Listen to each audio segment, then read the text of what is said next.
दिवाळी आहे तर खरेदी बनतेच नाही का? तर यावर्षी खरेदीची सुरुवात मी किचन पासून केली आहे.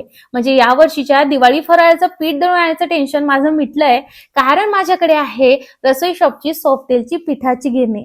यामध्ये तांदूळ, गहू, ज्वारी, बाजरी, वेगवेगळ्या डाळी, सुके मसाले आपण दळू शकतो. याची खासियत म्हणजे दळताना काहीच उडत नाही. हे दळत असताना सतत लक्ष देण्याची सुद्धा गरज नाही. हॉपर मधील धान्य संपलं की मशीन आपोआप बंद होते.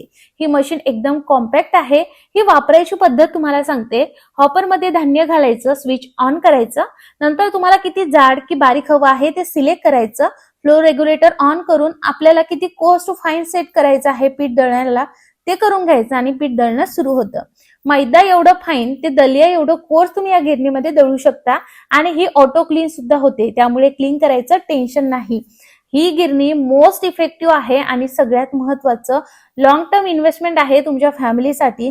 त्यामुळे तुम्ही या गिरणीमध्ये नक्कीच इन्व्हेस्ट करू शकता. माझं तर दिवाळी फराळचं पीठ सगळं काही मी या गिरणीतूनच दळून घेतलेलं आहे. मला बाहेर जायचं सुद्धा काम पडलं नाही. माझं काम खूप सोपं झालं. तुम्हाला सुद्धा ही गिरणी हवी असल्यास कमेंटमध्ये लिंक टाईप करा. चला बाय.